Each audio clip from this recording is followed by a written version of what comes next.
नमस्कार दोस्तों, मैं सुरजीत स्वागत करता हूं आपका to the point study with Surjeet channel पे। जैसा कि हम हर संडे को संडे स्पेशल की एक वीडियो में किसी एक टॉपिक को कवर करते हैं। पिछली बार हमने केंद्र सरकार की सभी योजनाओं को 2014 से लेकर अब तक की सारी योजनाओं को कवर किया था और आज हम लेके आए हैं सितंबर मंथ के टॉप 100 क्वेश्चंस को। तो इस वीडियो में हम सितंबर माह के टॉप 50 क्वेश्चंस को कराने वाले हैं और एक पार्ट और आएगा इसका, जिसमें हम नेक्स्ट जो 50 क्वेश्चन है उनको करा लेंगे।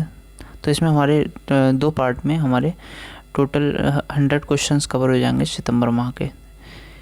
इन्हीं क्वेश्चन से इनमें सितंबर माह के सारे हम जो भी करंट अफेयर हैं महत्वपूर्ण वो सारों को कवर कर लेंगे और एक भी क्वेश्चन इससे बाहर नहीं जाएगा सितंबर महीने का। अगर सितंबर महीने से कोई भी करंट पूछा जाएगा तो आप उस क्वेश्चन को करने की सिचुएशन में रहेंगे। आइए स्टार्ट करते हैं। क्वेश्चन नंबर 1 है हमारा, किस भारतीय अभिनेत्री को दादा साहब फाल्के पुरस्कार 2020 से सम्मानित किया गया है? तो वो अभिनेत्री हैं आशा पारेख को सम्मानित किया गया है दादा साहब फाल्के पुरस्कार 2020 से। 2020 का जो दादा साहब फाल्के पुरस्कार था वो अभी दिया गया है, तो वो आशा पारेख को मिला है। हम नेक्स्ट क्वेश्चन देखेंगे। तो हमारा नेक्स्ट है, इससे अन्य महत्वपूर्ण पुरस्कार। अब चूँकि ये पुरस्कारों से संबंधित क्वेश्चन था, दादा साहब फाल्के पुरस्कार 2020 आशा पारेख को मिला है, तो अन्य महत्वपूर्ण पुरस्कारों को देखेंगे। तो देखेंगे इस सीरीज़ में कि 2019 का जो पुरस्कार है 67वां दादा साहब फाल्के अवार्ड, ये रजनीकांत को मिला था तमिल इंडस्ट्री के लिए। और 2018 का जो मिला था वो 66 नंबर का ये अमिताभ बच्चन को मिला था। तो 67वां मिला था 2019 में 2019 का रजनीकांत को तमिल इंडस्ट्री के लिए। 2018 का मिला था 66 नंबर जो है वो अमिताभ बच्चन के लिए, और 2020 का मिला है आशा पारेख के लिए 68 नंबर का। ठीक है। अन्य महत्वपूर्ण इसमें देखेंगे दादा साहब फाल्के इंटरनेशनल, ये जो है Dada Saheb Phalke international film fair award 2022, ये किसको दिया गया है? ये देखेंगे सर्वश्रेष्ठ फिल्म शेरशाह को मिला है। और फिल्म ऑफ द ईयर का पुरस्कार किसको मिला है? वो मिला है पुष्पा द राइज को। ठीक है। Dada Saheb Phalke international film fair award 2022, ये सर्वश्रेष्ठ फिल्म के लिए मिला है शेरशाह को और फिल्म ऑफ द ईयर के लिए मिला है पुष्पा द राइज को। नेक्स्ट देखेंगे। नेक्स्ट क्वेश्चन है हमारा, क्वेश्चन नंबर 2 क्या है कि भारत के दूसरे चीफ ऑफ डिफेंस स्टाफ यानी दूसरे CDS की बात की गई है। तो दूसरे CDS के रूप में किसे नियुक्त किया गया है? तो दूसरे CDS के रूप में नियुक्त किया गया है अनिल चौहान को भारत के दूसरे चीफ ऑफ डिफेंस स्टाफ के रूप में नियुक्त किया गया है। जो हमारे प्रथम CDS थे हमारी आर्मी के बिपिन रावत, उनके एक्सपायर हो जाने के बाद, उनके शहीद हो जाने के बाद दूसरे चीफ ऑफ डिफेंस स्टाफ को नियुक्त किया गया है अनिल चौहान जी को। नेक्स्ट देखेंगे सशस्त्र सेनाओं के अन्य प्रमुखों को। तो सशस्त्र सेनाओं के अन्य प्रमुखों में वायुसेना अध्यक्ष हैं, कौन बने हैं? BR चौधरी, ये 27वें नंबर के बने हैं। नौसेना अध्यक्ष हरि कुमार, ये 25वें नंबर के बने हैं। थल सेना अध्यक्ष मनोज पांडे बने हैं, ये 29वें नंबर के बने हैं। और महानिदेशक सेना अभियान, ये कौन बने हैं? लेफ्टिनेंट जनरल मनोज कुमार कटियार, ये कटिहार लिखे है, कटियार होगा। तो वायुसेना अध्यक्ष BR चौधरी, नौसेना अध्यक्ष हरि कुमार, थल सेना अध्यक्ष मनोज पांडे और महानिदेशक सेना अभियान के कौन बने हैं? Lieutenant general Manoj Kumar Katiyar. और ये सेकंड CDS कौन बने हैं? अनिल चौहान। नेक्स्ट देखेंगे क्वेश्चन नंबर 3 महान टेनिस खिलाड़ी रोजर फेडरर ने संन्यास ले लिया। ठीक है, किसने संन्यास ले लिया है? महान टेनिस खिलाड़ी हैं रोजर फेडरर, इन्होंने संन्यास ले लिया है। और वो जो है किस देश से संबंध रखते हैं? तो वो संबंध रखते हैं स्विट्जरलैंड से। कहाँ से? स्विट्जरलैंड से संबंध रखते हैं रोजर फेडरर, जिन्होंने, ये एक टेनिस खिलाड़ी हैं, इन्होंने हाल ही में संन्यास ले लिया। तो रोजर फेडरर से संबंधित अन्य जानकारी को हम देखेंगे।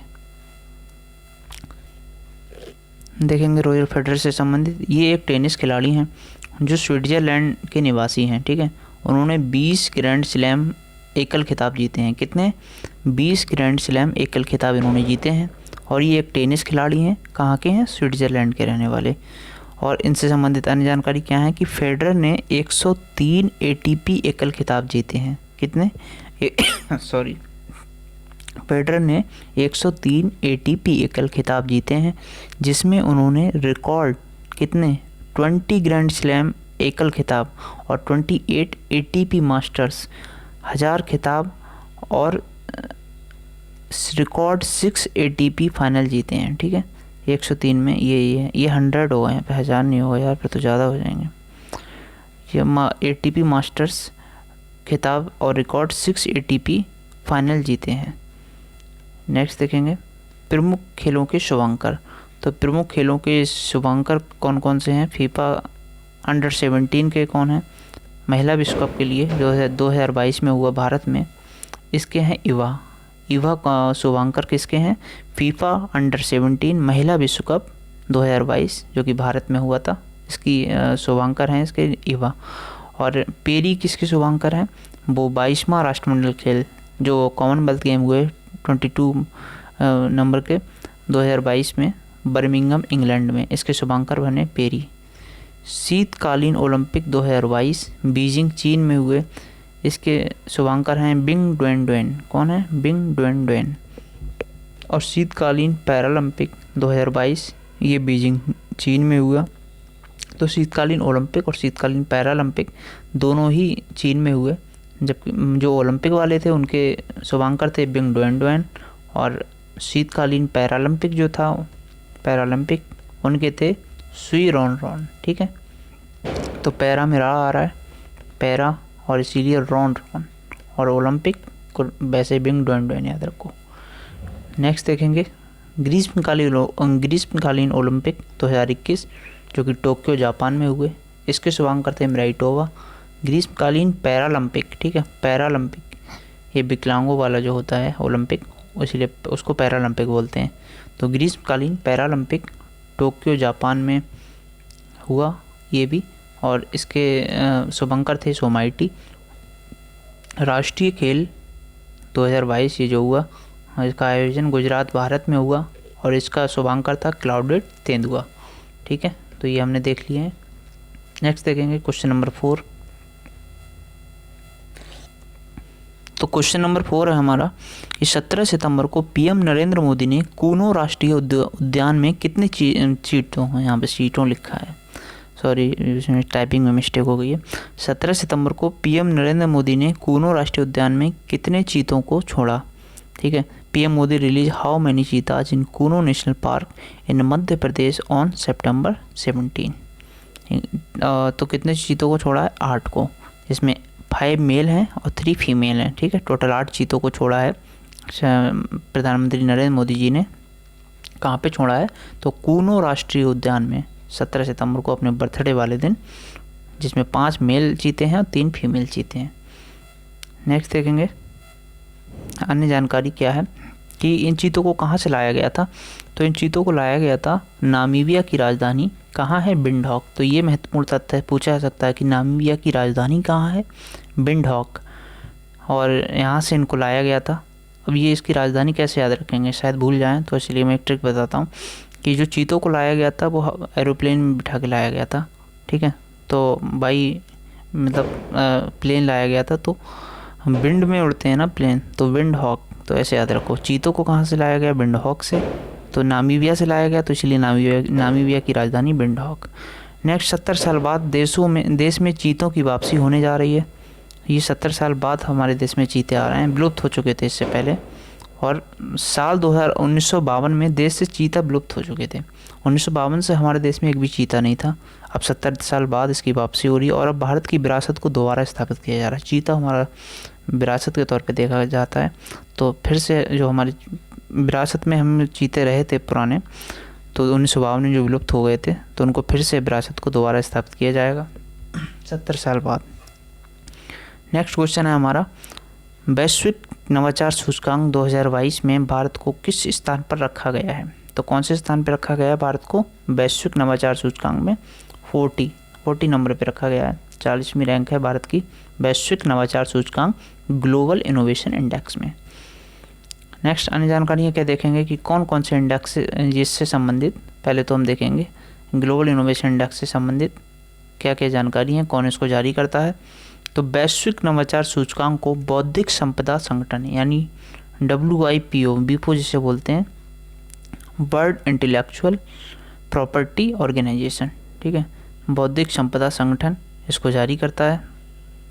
और शीर्ष स्थान पर स्विट्जरलैंड का है। शीर्ष स्थान किसका है इसमें वैश्विक नवाचार सूचकांक में? तो वो किसका है? स्विट्जरलैंड का। और इसमें 132 देश सम्मिलित हुए थे, जिसमें भारत की रैंक है 40। नेक्स्ट देखेंगे अन्य महत्वपूर्ण रिपोर्ट और सूचकांक। तो ग्लोबल जेंडर गैप रिपोर्ट 2022, जिसको विश्व आर्थिक मंच के द्वारा जारी किया जाता है, इसमें 146 देश सम्मिलित हुए थे। और शीर्ष देश कौन सा है? आइसलैंड। और भारत की रैंक महत्वपूर्ण है, इसमें कौन सी है? 135, ठीक है, किसमें? ग्लोबल जेंडर गैप रिपोर्ट में। WEF इसको जारी करता है और शीर्ष देश आइसलैंड है। भारत की रैंक 135 है। नेक्स्ट देखेंगे अंतर्राष्ट्रीय बौद्धिक संपदा सूचकांक। इसमें भारत की रैंक है 43 और इसको global innovation policy centre US के द्वारा जारी किया जाता है। शीर्ष देश कौन सा था? अमेरिका। नेक्स्ट देखेंगे विश्व प्रेस स्वतंत्रता सूचकांक। ये रिपोर्टर्स विदाउट बॉर्डर्स फ्रांस के द्वारा जारी किया जाता है। 180 देश इसमें शामिल थे, जिनमें नॉर्वे ने टॉप किया है। और भारत की रैंक कितनी है? 150। तो भारत की रैंक 150 है इसमें विश्व प्रेस स्वतंत्रता सूचकांक में। और अंतर्राष्ट्रीय बौद्धिक संपदा सूचकांक में भारत की रैंक 43 है, ठीक है। जैसे ऐसे याद रखेंगे ट्रिक से बौद्धिक संपदा को। ये आजकल लोगों की बुद्धि क्या हो रही है, मैं देख रहा हूँ कमी होती जा रही है धीरे धीरे, ठीक है। पहले लोग ज़्यादा इंटेलिजेंट रहा करते थे, तो इस तरह से दिमाग में सेट कर लो कि 4 3 2 1। तो बौद्धिक संपदा सूचकांक भारत की रैंक 4 3 ऐसे हो गई, 4 से 3 हो गई, तो यानी 43 याद हो जाएगा। और ग्लोबल जेंडर गैप में क्या है? इस भारत की रैंक 3 5। तो देखते हैं नॉर्मली कि लड़का और लड़कियों के बीच में जेंडर गैप की वजह से झगड़ा हो रहा है, तो 3 5 हो रही है, ठीक है। तो 135 ऐसे याद हो जाएगा। और विश्व प्रेस स्वतंत्रता सूचकांक में भारत की रैंक 150 है। कितनी? 150, डायरेक्ट याद रखो 150 है। नेक्स्ट देखेंगे राजपथ का नाम परिवर्तित करके क्या कर दिया गया है? तो राजपथ का नाम परिवर्तित करके कर दिया गया है कर्तव्य पथ। क्या? कर्तव्य पथ, राजपथ का नाम, ठीक है। PM नरेंद्र मोदी ने 8 सितंबर को सुभाष चंद्र बोस की 28 फीट ऊंची प्रतिमा का अनावरण किस स्थान पर किया है? किसकी? सुभाष चंद्र बोस की। कितनी ऊंची प्रतिमा? 28 फीट। किसने अनावरण किया है? PM नरेंद्र मोदी ने। कहाँ पे? नई दिल्ली में, ठीक है। भारत की पहली नाइट स्काई सैंक्चुरी कहाँ स्थापित की गई है? भारत की पहली नाइट स्काई सैंक्चुरी लद्दाख में स्थापित की गई है। कहाँ पे? लद्दाख में। नेक्स्ट देखेंगे पर्यावरण से संबंधित अन्य करंट अफेयर्स को।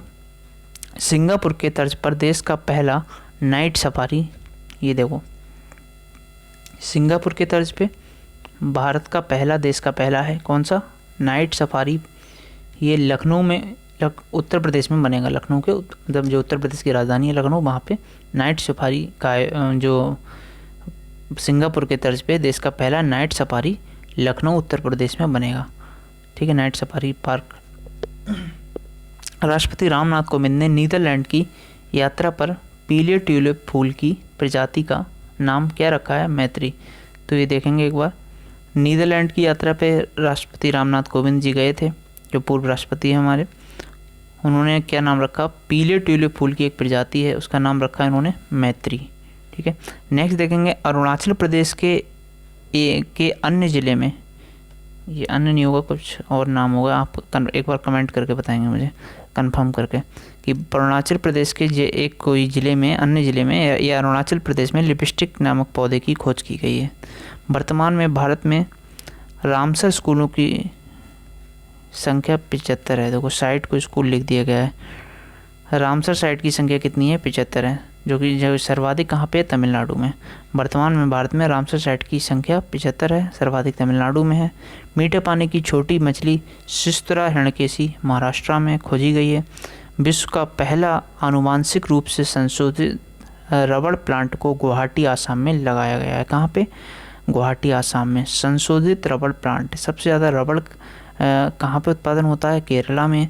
लेकिन सबसे ज़्यादा लेकिन ये रबड़ प्लांट कहाँ लगाया गया है? आसाम में। कौन सा? संशोधित रबड़ प्लांट, आनुवांशिक रूप से संशोधित, जेनेटिकली मॉडिफाइड। नेक्स्ट देखेंगे हम क्वेश्चन नंबर 9। मध्य प्रदेश सरकार के द्वारा राष्ट्रीय लता मंगेशकर पुरस्कार 2021 किसे प्रदान किया गया है? तो कुमार सानू जी को, जो कि एक प्लेबैक सिंगर हैं, उनको मध्य प्रदेश सरकार द्वारा राष्ट्रीय लता मंगेशकर पुरस्कार 2021 प्रदान किया गया है। तो अन्य महत्वपूर्ण अवार्ड के बारे में हम बात करेंगे। ज्ञानपीठ पुरस्कार ये किस क्षेत्र में दिया जाता है? साहित्य के क्षेत्र में। तो 57वां ज्ञानपीठ पुरस्कार किसको मिला? दामोदर मौजो को। ये कोंकणी उपन्यासकार हैं। 2021 का इनको मिला है 57वां। और 2020 का 56वां जो था वो असमिया कवि नीलमणि फूकन जूनियर को मिला है। नीलमणि फूकन जूनियर को। तो अभी का मिला है दामोदर मौजो को 2021 का, और 2020 का मिला है 56वां नीलमणि फूकन। यानी इस तरह से याद रखो कि फूफा ने मौज कर दी। 56 में फूफा को मिला फूकन और 57 में मौजो। ठीक है, याद हो जाएगा। याद करने में क्या जाता है, ऐसे क्वेश्चन हमारा बन जाना चाहिए। नेक्स्ट है 2021 का 31वां सरस्वती सम्मान। ये रामदरस मिश्र को मिला है। इनकी कविता के लिए मैं तो यहाँ हूँ। कहाँ है रामदरस? तो राम तो हर जगह हैं वैसे, लेकिन मैं तो यहाँ हूँ ये बोल रहे हैं, तो ऐसे याद हो जाएगा। 2021 का 31वां सरस्वती सम्मान रामदरस मिश्र, इनकी कविता है मैं तो यहाँ हूँ के लिए इनको मिला है। 2021 का 31वां व्यास सम्मान ये था सरस्वती सम्मान। ठीक है, तो सरस्वती देवी और श्री राम ऐसे याद रखो। तो सरस्वती राम दरस को मिला है 31वां, और 31वां व्यास मिला है किसको? असगर बजाहत को। तो व्यास में व्या आ रहा है और बजा वा आ रहा है, और महाबली में भी वा आ रहा है। तो ऐसे याद हो जाते हैं, मतलब वहाँ रिकॉग्नाइज कर लेंगे आप ऑप्शन को।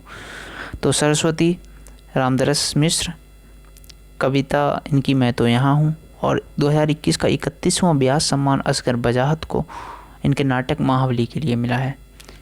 इंदिरा गांधी शांति पुरस्कार ये किसको मिला? जो इंदिरा गांधी शांति पुरस्कार है 2021 का, ये प्रथम एनजीओ है, इसको मिला है। जो इस एनजीओ का काम क्या है? ये भारत में शिक्षा के दायरे में विस्तार करता है। जो शिक्षा का दायरा है उसको विस्तार करता है। ठीक है, एबिल पुरस्कार ये मिला है 2022 का डेनिस पार्नेल सुलीवन को, जो कि अमेरिका के हैं, गणितज्ञ हैं। तो गणित के क्षेत्र में एबिल पुरस्कार दिया जाता है। यही महत्वपूर्ण तथ्य है कि एबिल पुरस्कार किस क्षेत्र में दिया जाता है? तो एबिल पुरस्कार गणित के क्षेत्र में दिया जाता है।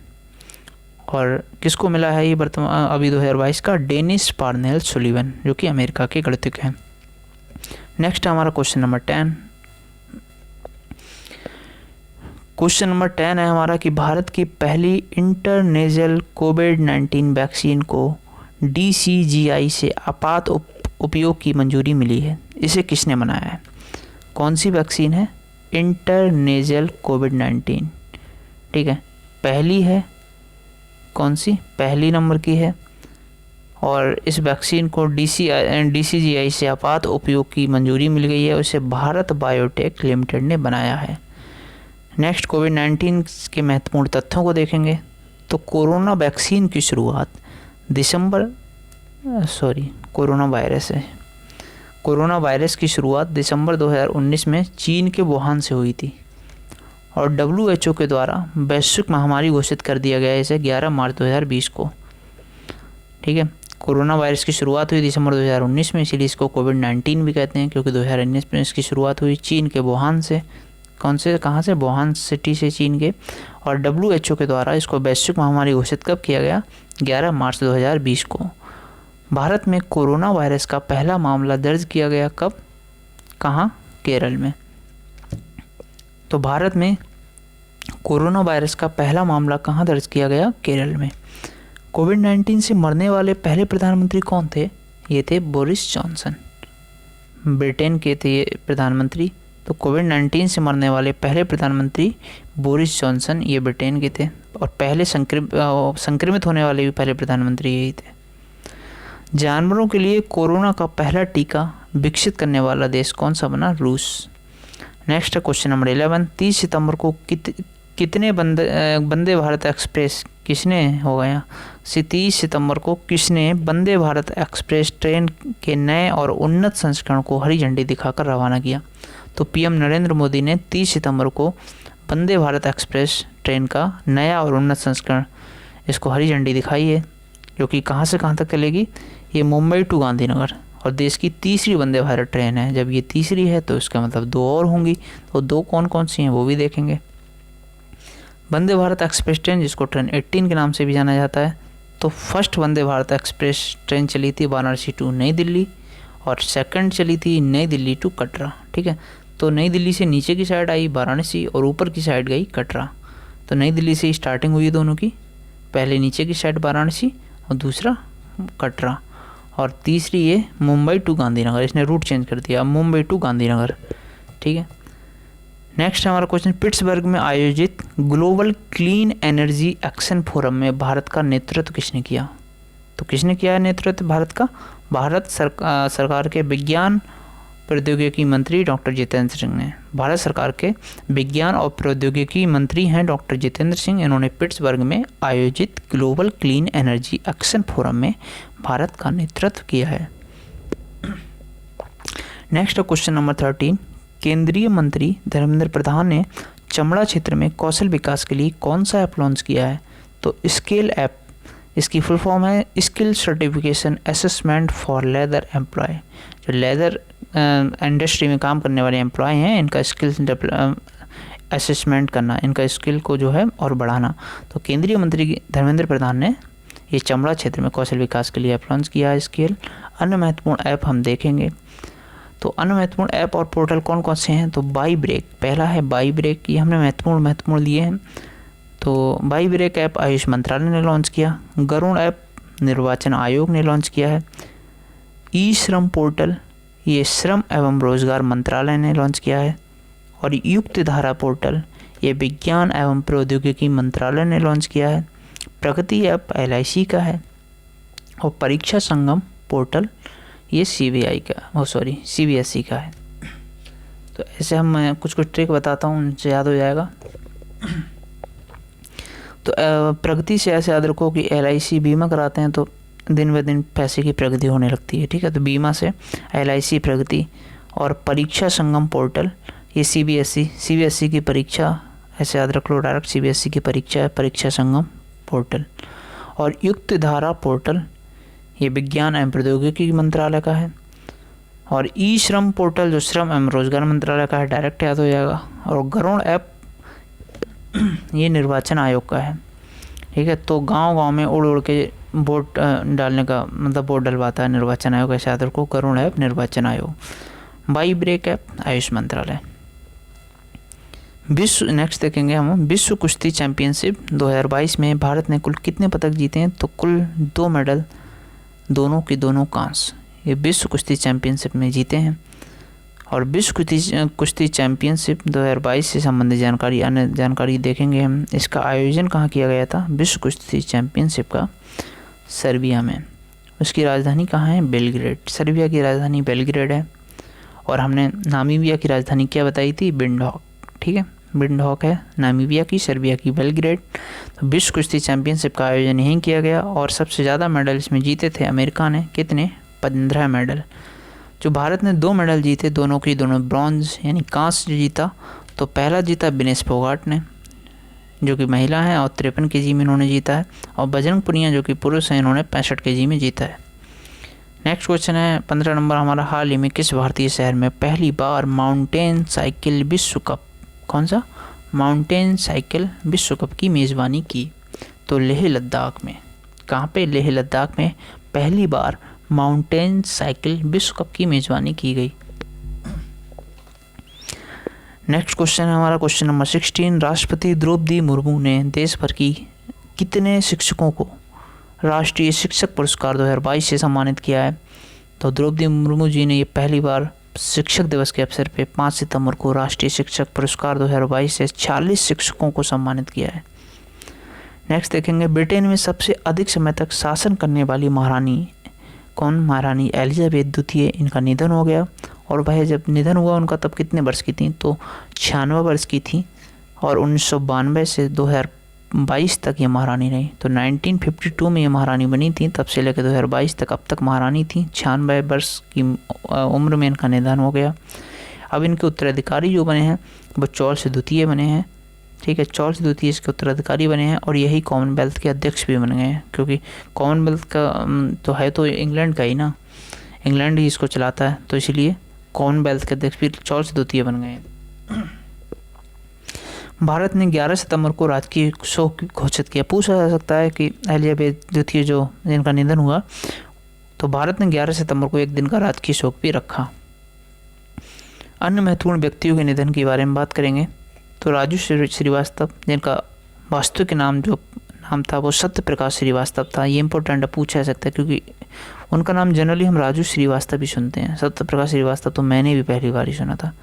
तो राजू श्रीवास्तव, जिनका नाम था सत्य प्रकाश श्रीवास्तव, जो कि प्रसिद्ध कॉमेडियन थे, कानपुर के रहने वाले थे और 2014 में इन्होंने बीजेपी पार्टी भी ज्वाइन की थी, तो इनका निधन हो गया। शिंजो आबे, जापान के पूर्व प्रधानमंत्री, इनकी गोली मार के हत्या कर दी गई। सबसे लंबे टाइम तक रहने वाले प्रधानमंत्री थे ये जापान के, ठीक है। इनको 2021 का पद्म विभूषण पुरस्कार भी मिला है। नेक्स्ट देखेंगे फिदेल रामोस, ये पूर्व राष्ट्रपति फिलीपींस के थे, इनकी भी डेथ हो गई, ये भी निधन हो गया इनका। सैयद सिप्ते रजी, ये पूर्व राज्यपाल थे, कहाँ के? झारखंड और आसाम के। सैयद सिप्ते रजी, इनका भी निधन हो गया। उमा पेम्मा राजू, ये इम्पोर्टेंट है, फॉक्स न्यूज़ की संस्थापक थी ये उमा पेम्मा राजू, इनका भी निधन हो गया। नेक्स्ट देखेंगे क्वेश्चन नंबर 18। राष्ट्रपति द्रौपदी मुर्मू ने 17 से 19 सितंबर तक किस देश का दौरा किया? तो ये 17 से 19 सितंबर तक इन्होंने ब्रिटेन का दौरा किया और वहीं पे ये गई हुई थी। तो जब दौरे पे थी तो महारानी के अंतिम संस्कार में भी शामिल हुई 19 सितंबर को, और ये द्रौपदी मुर्मू जी की पहली विदेश यात्रा थी, ठीक है।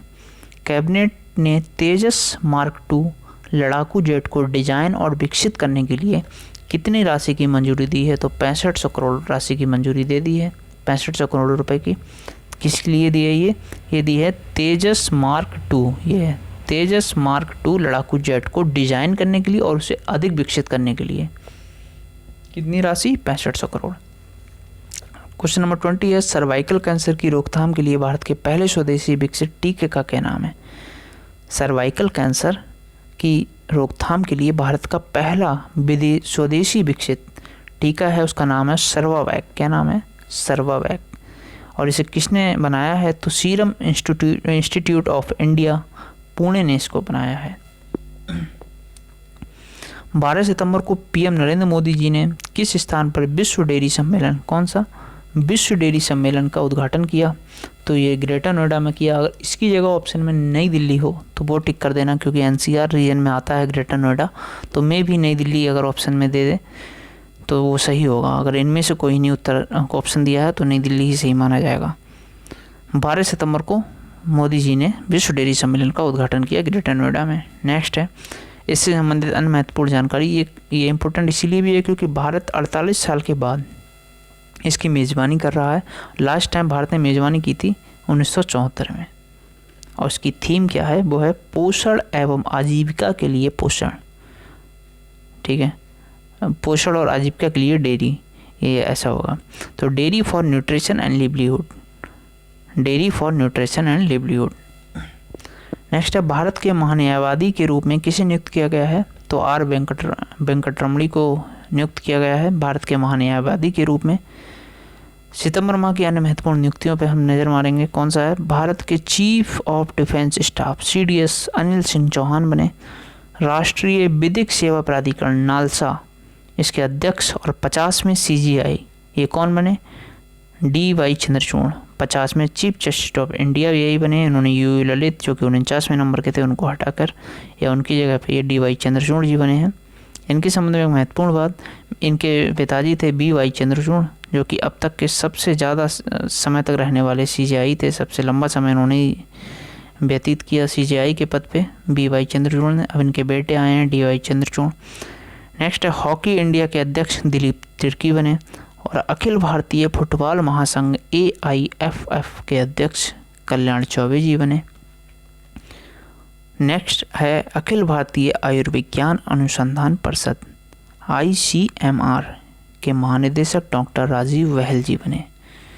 क्वेश्चन नंबर 23 है, उत्तर प्रदेश कैबिनेट ने किस क्षेत्र में राज्य के चौथे टाइगर रिजर्व को मंजूरी दी है? राज्य का चौथा टाइगर रिजर्व होगा ये, तो बुंदेलखंड क्षेत्र में। बुंदेलखंड क्षेत्र का पहला होगा और यूपी का चौथा राज्य टाइगर रिजर्व होगा।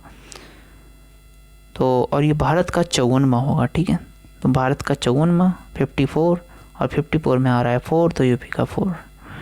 यूपी का अन्य tiger reserve Dudhwa tiger reserve पहला लखीमपुर खीरी में, फिर है पीलीभीत टाइगर रिजर्व पीलीभीत में, अमनगढ़ टाइगर रिजर्व बिजनौर में, अमनगढ़ होगा यहाँ पे, अमनगढ़ टाइगर रिजर्व बिजनौर में, रानीपुर टाइगर रिजर्व ये चित्रकूट में। तो दुधवा लखीमपुर खीरी, पीलीभीत, अमनगढ़ बिजनौर और रानीपुर चित्रकूट, रानी का चित्र।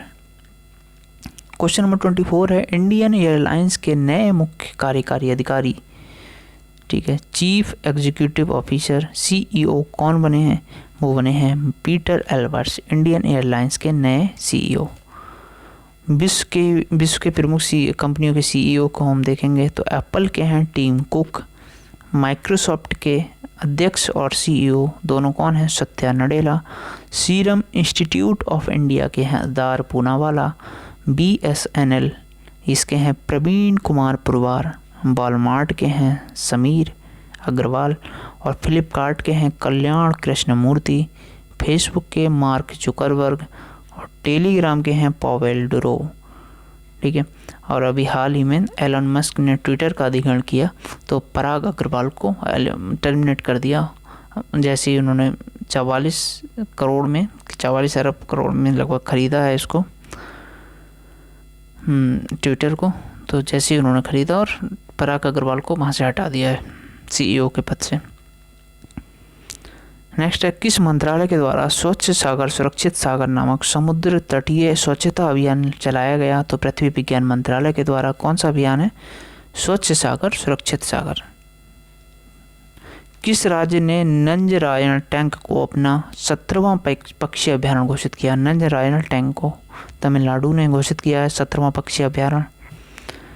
नेक्स्ट है, भारत किस देश को पीछे छोड़कर विश्व की 5वीं सबसे बड़ी अर्थव्यवस्था बन गया है? तो ब्रिटेन को पीछे छोड़ के भारत अब 5वीं सबसे बड़ी अर्थव्यवस्था बन गया है। और वर्तमान में टॉप 5 अर्थव्यवस्था को हम देखेंगे तो वर्तमान में टॉप 5 अर्थव्यवस्था कौन कौन सी हैं? तो पहली है USA, सेकंड है चाइना, थर्ड है जापान और फोर्थ है जर्मनी और फिफ्थ है भारत। पहले फिफ्थ पे आता था ब्रिटेन और 6 पे इंडिया, तो इंडिया ने ब्रिटेन को हटा के 5th नंबर पे आ गया है।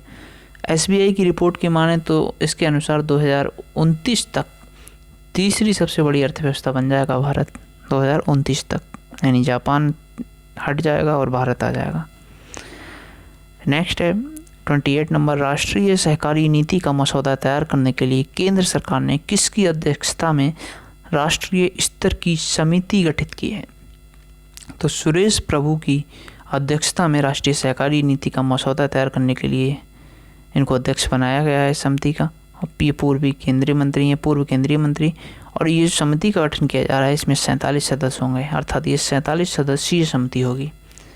नेक्स्ट है क्वेश्चन नंबर 29, 8 से 9 सितंबर को राज्य सहकारिता मंत्रियों का 2 दिवसीय राष्ट्रीय सम्मेलन किस शहर में आयोजित किया जाएगा? ठीक है, राज्य सहकारिता मंत्रियों का कितने दिवस का? 2 दिवसीय राष्ट्रीय सम्मेलन ये नई दिल्ली में आयोजित किया जाएगा। नेक्स्ट है 30 सितंबर 2022 में दुनिया के दूसरे सबसे अमीर व्यक्ति कौन बन गए हैं? तो गौतम अडानी जी सितंबर 2022 में दुनिया के दूसरे सबसे अमीर व्यक्ति बन गए हैं। प्रथम बन गए एलन मस्क और 31वां नंबर है हुरून। यहाँ देखो, ध्यान दो, हुरून इंडिया रिच लिस्ट 2022 के अनुसार भारत के सबसे अमीर व्यक्ति हैं गौतम अडानी, द्वितीय हैं मुकेश अंबानी हुरून के अनुसार, ठीक है। और फॉर्च्यून के अनुसार भी गौतम अडानी ही हैं सबसे अमीर व्यक्ति भारत के। और नेक्स्ट देखेंगे 33, विश्व का सबसे बड़ा धार्मिक स्मारक, विश्व का पूरे वर्ल्ड का सबसे बड़ा धार्मिक स्मारक किस भारतीय राज्य में बनाया जाएगा? तो वो बनाया जाएगा मायापुर जिला नदिया, पश्चिम बंगाल में। डायरेक्ट स्टेट भी पूछ सकता है और एक जगह भी पूछ सकता है, किस जगह पे? मायापुर, जो कि पश्चिम बंगाल में एक जगह है नादिया ज़िले के अंतर्गत। और इस मंदिर का नाम क्या है? तो नाम है इसका टेम्पल ऑफ द वैदिक प्लेनेटेरियम, यानी वैदिक तारामंडल का मंदिर। नेक्स्ट है कनाडा के किस शहर में एक सड़क का नाम भारतीय संगीतकार AR रहमान के नाम पर रखा गया है? तो उस शहर का नाम है मरकम। मरकम शहर है और ओंटारियो कनाडा में सड़क का नाम रखा गया है AR रहमान के नाम पे। नेक्स्ट है किस देश के एरोन फ्रेंच क्रिकेटर कौन है? Aaron French. इन्होंने वनडे क्रिकेट से संन्यास ले लिया है, तो ये ऑस्ट्रेलिया के हैं और इन्होंने अपने आखिरी वनडे मैच न्यूजीलैंड के खिलाफ खेला था। किसके खिलाफ? न्यूजीलैंड के खिलाफ। किसने? एरोन फिंच ने। कहाँ के हैं? ऑस्ट्रेलिया के। इन्होंने संन्यास ले लिया है वनडे क्रिकेट से, ठीक है। नेक्स्ट है question number 36। PM Modi ji ने PM श्री स्कूल है, इसकी शुरुआत की। इसमें कितने स्कूलों का विकास और उन्नयन किया जाएगा? तो विकास और उन्नयन के लिए ये योजना है मोदी जी की PM श्री स्कूल। 14,500 स्कूलों के विकास और उन्नयन की बात की गई। इसमें शिक्षक दिवस के शुभ अवसर पर इसको शुरू किया गया। राष्ट्रपति ने किस शहर में HAL की एकीकृत क्रायोजेनिक इंजन निर्माण सुविधा का उद्घाटन किया? ठीक है, कौन सी? एकीकृत क्रायोजेनिक इंजन निर्माण किस शहर में? तो बेंगलुरु में। और किसने? HAL की एकीकृत क्रायोजेनिक इंजन, राष्ट्रपति ने इसका उद्घाटन किया है। नेक्स्ट है क्वेश्चन नंबर 38। अंतर्राष्ट्रीय अंतरिक्ष स्टेशन ISS क्या है? अंतर्राष्ट्रीय अंतरिक्ष स्टेशन ISS की कमान संभालने वाले पहली यूरोपीय महिला कौन बनी है? तो ये पहली यूरोपीय महिला है। किसकी कमान संभाल रही हैं? ISS की। तो कौन है ये? Samantha Cristoforetti. ये इटली की अंतरिक्ष यात्री हैं। नेक्स्ट है क्वेश्चन नंबर 39। गाँव के चयनित गाँवों में जल स्तर का पता लगाने के लिए कौन सा एप्लीकेशन लॉन्च किया जाएगा? ये कुआं होगा, यहाँ पे गाँव के चयनित कुओं में जल स्तर का पता लगाया जाएगा। इतने सारे क्वेश्चन लिखते हैं तो थोड़ी बहुत टाइपिंग मिस्टेक हो जाती है, बट मैं ठीक करा रहा हूँ उसको। गांव के चयनित जिलों में जल स्तर का पता लगाने के लिए कौन सा एप्लीकेशन लॉन्च किया जाएगा? जलदूत। और भारत का पहला स्वच्छ सुजल प्रदेश किसे घोषित किया गया? अंडमान निकोबार द्वीप समूह को। किसे? अंडमान निकोबार द्वीप समूह को भारत का पहला स्वच्छ सुजल प्रदेश घोषित किया गया। नेक्स्ट क्वेश्चन नंबर 41 देखेंगे। तो क्वेश्चन नंबर 41 है कि किस देश की महिला क्रिकेटर रेचल हैंस, इन्होंने 15 सितंबर को क्रिकेट से संन्यास ले लिया? तो ऑस्ट्रेलिया की हैं ये। और क्रिकेट से संबंधित अन्य जानकारी देखेंगे कौन सी महत्वपूर्ण अन्य जानकारी हैं क्रिकेट से संबंधित। तो रणजी ट्रॉफी 2022, ये आयोजन इसका बेंगलुरु में हुआ। इसकी विजेता रही मध्य प्रदेश की टीम, मध्य प्रदेश इसका विजेता रहा। और उप विजेता मुंबई, यानी मुंबई को हरा के मध्य प्रदेश ने रणजी ट्रॉफी जीत ली। आयोजन कहाँ हुआ? बेंगलुरु में। और 15वां इंडियन प्रीमियर लीग ये 2022, इसका आयोजन महाराष्ट्र एवं अहमदाबाद 2 जगह पे हुआ। और विजेता इसके कौन थे? गुजरात टाइटंस। ठीक है, ये पहली बार गुजरात टाइटंस ऐड हुई थी। और एक लखनऊ की टीम, लखनऊ क्या नाम था उसका, आप कमेंट करके बताएं, समझ याद नहीं आ रहा नाम। और गुजरात टाइटंस, ये 2 टीमें इसमें ऐड हुई थी। और गुजरात टाइटंस विजेता रही इसकी, एंड उप विजेता थे इसके राजस्थान टाइटंस। नेक्स्ट है ICC महिला क्रिकेट विश्व कप, इसका आयोजन न्यूजीलैंड में किया गया। और उप विजेता इसके थे इंग्लैंड इसके उप विजेता रहे। और विजेता रहे ऑस्ट्रेलिया। आयोजन किया गया न्यूजीलैंड में ICC महिला क्रिकेट विश्व कप का। नेक्स्ट देखेंगे और अन्य करंट अफेयर है कि अंडर-19 एशिया कप 2021, ये है अंडर-19 एशिया कप 2021 का आयोजन UAE में किया गया। विजेता भारत रहा। इम्पोर्टेंट है क्योंकि विजेता भारत रहा है, तो अंडर-19 एशिया कप का आयोजन UAE में हुआ है। विजेता भारत रहा है और श्रीलंका को उसने हराया है। 20वां विजय हजारे ट्रॉफी, इसका आयोजन जयपुर में हुआ, जयपुर के राजस्थान के जयपुर में। और विजेता रहा हिमाचल प्रदेश। ठीक है, विजय हजारे, हाफ फॉर हजारे और हाफ फॉर हिमाचल। तो विजय हजारे ट्रॉफी हिमाचल ने जीती है तमिलनाडु को हरा के। तो विजेता हैं वो याद रखो, और किस जगह पे हुआ है ये याद रखो। नेक्स्ट है सैयद मुश्ताक अली ट्रॉफी, इसका आयोजन नई दिल्ली में किया गया और उसके विजेता थे कौन? वो थे तमिलनाडु और उप विजेता थे इसके कर्नाटका। ठीक है, नेक्स्ट देखेंगे 42 नंबर क्वेश्चन है। देखो इस तरह से हम क्वेश्चन कर रहे हैं, सारे महत्वपूर्ण क्वेश्चन मैंने इसमें लिए हैं। ये 50 क्वेश्चन हैं, 50 और आएंगे तो इसमें आपके कंप्लीट करंट अफेयर्स के सारी करंट अफेयर कवर हो जाएगी इन 100 के 100 क्वेश्चन में। इससे बाहर क्वेश्चन नहीं पूछा जाएगा। अब पूछा जाएगा तो फिर मेरा भी बैड लक और आपका भी बैड लक है, क्योंकि कुछ तो क्वेश्चन ऐसे होंगे ही जो पता नहीं आप पेपर वाला कहाँ से सेट करेंगे एग्जामिनर। बट हाँ इतना है कि अगर पेपर आपका मॉडरेट ज़्यादा नहीं रहता तो सारे क्वेश्चन इसी से कवर हो जाएंगे आपके, एक भी क्वेश्चन नहीं छूटेगा। तो हम देखेंगे क्वेश्चन नंबर 42। मंत्रालय ने कचरे से खिलौने बनाने की स्वच्छ टॉयकॉथॉन प्रतियोगिता शुरू की है। टॉयकॉथॉन प्रतियोगिता ये कहाँ पे किसने शुरू की है? आवास एवं शहरी कार्य मंत्रालय ने। नेक्स्ट 43 नंबर है, संघाई सहयोग संगठन SCO के राष्ट्राध्यक्षों की 22वीं बैठक किस शहर में आयोजित की गई? तो SCO की जो 22वीं बैठक हुई थी इसमें मोदी जी पार्टिसिपेट करने गए थे, तो ये समरकंद उज्बेकिस्तान में आयोजित की गई। अन्य महत्वपूर्ण सम्मेलनों के बारे में बात करेंगे तो 32वां नाटो शिखर सम्मेलन 2022 ये हुआ मैड्रिड स्पेन में, 28 से 30 जून 2022 को हुआ। I2U2 इसमें ये पूछा गया था पैट में क्वेश्चन, इसमें I2U2 का मतलब क्या है? इंडिया, इजराइल, USA और UAE, यही इतना ही पूछा था कि I2U2 में कौन कौन से कंट्रीज शामिल हैं। तो इस ठीक है, इसमें कौन कौन से कंट्रीज शामिल हैं? इंडिया, इजराइल, इसको बोलते हैं I2। ये 2 I मिले, I और I, इंडिया इजराइल, तो I2 बना।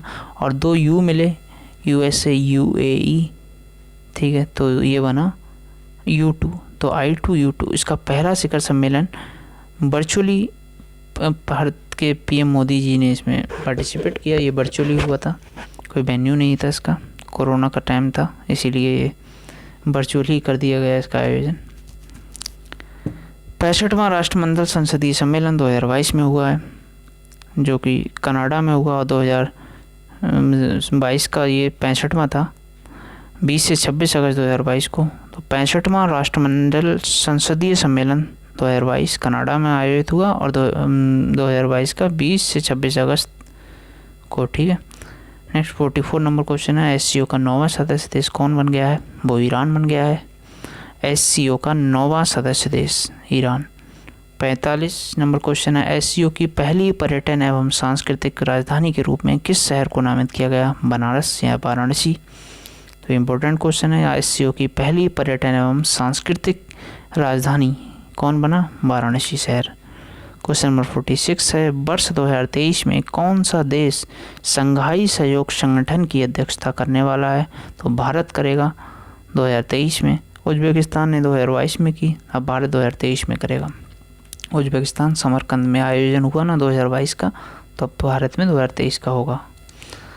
SCO से संबंधित महत्वपूर्ण तरतब, इतनी सारी करंट अफेयर्स SCO की हमने देखी। ये 2023 में आयोजन भारत करेगा। SCO की पहली पर्यटन एवं सांस्कृतिक राजधानी वाराणसी, और SCO का 9वां सदस्य कौन सा बना? ईरान। इस तरह से हमने इतनी सारी करंट अफेयर्स ये देखी। तो SCO के बारे में देखें, ये SCO है क्या? तो इसकी स्थापना हुई थी कब? 15 जून 2001 को। ठीक है, कहाँ पे? संघाई, चीन में संघाई एक जगह है, एक शहर है वहाँ पे। कजाकिस्तान गणराज्य, चीन जनवादी गणराज्य, किर्गिज गणराज्य, रूसी संघ, तजाकिस्तान गणराज्य और उज्बेकिस्तान गणराज्य के द्वारा ये इन्होंने मिल के 15 जून 2001, ये इम्पोर्टेंट है, 15 जून 2001 को चीन में संघाई में इसकी स्थापना की थी। तो पहले ये क्या था कि संघाई 5, इसमें चीन, किर्गिस्तान, रूस, कजाकिस्तान और कजाकिस्तान, ठीक है, यहाँ पे तजाकिस्तान होगा। तो ये सारे लोग 5 थे ये, तो संघाई 5 में ये सारे शामिल थे।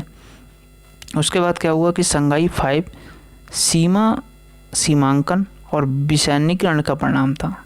सैनिक जो हर जगह सेना दिखाई पड़ती है, तो इसको कम करने के लिए सीमा पे सेना कम की जाए, इसलिए संघाई 5 का आयोजन किया गया, जो चीन और अन्य 4 पूर्व सोवियत गणराज्यों के बीच किया गया था, ताकि ये सुनिश्चित किया जा सके कि उनकी संबंधित सीमाओं पर शांति रहे और स्थिरता बनी रहे और सुरक्षा भी बनी रहे। ठीक है, अंत में जब उज्बेकिस्तान को भी संघाई 5 में शामिल कर लिया गया, तो संगठन का नाम बदल के कर दिया गया संघाई सहयोग संगठन। संघाई सहयोग संगठन कर दिया गया। जब संघाई किसको शामिल किया गया था? उज्बेकिस्तान को, तब इसका नाम बदल गया और हो गया ये संघाई सहयोग संगठन। भारत और पाकिस्तान कब शामिल हुए इसमें? 2017 में। ये पिछली बार यूपीएससी में एक स्टेटमेंट था कि भारत और पाकिस्तान कब शामिल हुए थे? 2017 में हुए थे शामिल संघाई सहयोग संगठन में। एससीओ से संबंधित महत्वपूर्ण तथ्यों की बात करेंगे। अन्य तो क्या है ये? इसके सदस्यों की बात की जा रही है। अभी वर्तमान में कौन कौन सदस्य हैं? तो पहला हमारा प्यारा भारत है, फिर नल्ला पाकिस्तान भी है, और चीन, किर्गिस्तान, कजाकिस्तान, तजाकिस्तान, रूस और उज्बेकिस्तान। कौन कौन से हैं? भारत, पाकिस्तान, चीन, किर्गिस्तान, कजाकिस्तान, तजाकिस्तान, रूस और उज्बेकिस्तान। नेक्स्ट देखेंगे, ये जो संघाई है, ये संघाई सहयोग संगठन ये सिक्योर की रणनीति पे काम करता है। तो सिक्योर से मतलब है एस फॉर नागरिकों की सुरक्षा, सुरक्षा एस फॉर सुरक्षा किसकी? नागरिकों की, ठीक है। ई फॉर इकोनॉमिक डेवलपमेंट, सभी के लिए इकोनॉमिक डेवलपमेंट। सी फॉर ये जो क्षेत्रों को जोड़ने से संबंधित है, कोऑपरेशन बनाना, क्षेत्रों को जोड़ना, सबको साथ लेके चलना। और यू फॉर हमारे लोगों को एक करना, मतलब यूनाइट करना। और आर ये रीजनल अखंडता के बारे में बात करता है, संप्रभुता और अखंडता। और ई फॉर एनवायरनमेंट और रक्षा और एनवायरनमेंट का संरक्षण, ठीक है। नेक्स्ट है क्वेश्चन नंबर 47। 19 सितंबर को किस पनडुब्बी रोधी युद्धपोत को 32 साल की सेवा के बाद सेवा मुक्त किया गया? तो INS अजय को 32 साल के बाद सेवा मुक्त कर दिया गया और ये 1990 में कमीशन की गई थी। INS अजय, जिसको 32 साल के बाद सेवा मुक्त कर दिया गया। नेक्स्ट है क्वेश्चन नंबर 48 कि किस वरिष्ठ राजनेता ने अपनी पार्टी का नाम क्या बदल के कर दिया गया? DAP, डेमोक्रेटिक आज़ाद पार्टी। ये गुलाम नबी आज़ाद, इन्होंने कांग्रेस से अपने संबंध विच्छेद कर लिए और अपनी पार्टी का नाम रखा डेमोक्रेटिक आज़ाद पार्टी। 49 नंबर है, राष्ट्रीय महिला आयोग की पहली अध्यक्ष कौन थी जिनका हाल ही में निधन हो गया? तो वो थी जयंती पटनायक, राष्ट्रीय महिला आयोग की पहली अध्यक्ष। इनका निधन हो गया है। अब आप कमेंट करके बताएंगे कि राष्ट्रीय महिला आयोग की वर्तमान अध्यक्ष कौन है। नेक्स्ट है प्रसिद्ध व्यक्तियों के निधन से संबंधित। टाटा सन्स के पूर्व अध्यक्ष साइरस मिस्त्री जो थे, इनकी एक सड़क दुर्घटना में मृत्यु हो गई। भारत के 22वें मुख्य न्यायाधीश जस्टिस कमल नारायण सिंह का निधन हो गया। प्रख्यात पुरातत्वविद BB लाल, ये पद्म विभूषण इनको 2021 में मिला था, इनका भी निधन हो गया। और द्वारका शारदा पीठ के शंकराचार्य स्वामी स्वरूपानंद सरस्वती, इनका भी निधन हो गया। नेक्स्ट हमारा लास्ट क्वेश्चन आज का, क्वेश्चन नंबर 50। 29 सितंबर को PM नरेंद्र मोदी ने किस स्थान पर दुनिया के पहले CNG टर्मिनल, जहां पहले जुड़ जाता है वहाँ हमें सतर्क हो जाना है, क्वेश्चन पूछने के चांसेस रहते हैं। तो 29 सितंबर को PM नरेंद्र मोदी जी ने किस स्थान पर दुनिया के पहले CNG टर्मिनल की आधारशिला रखी? ये है हमारा भावनगर, गुजरात। तो ये टॉप 50 करंट अफेयर के क्वेश्चंस हो गए।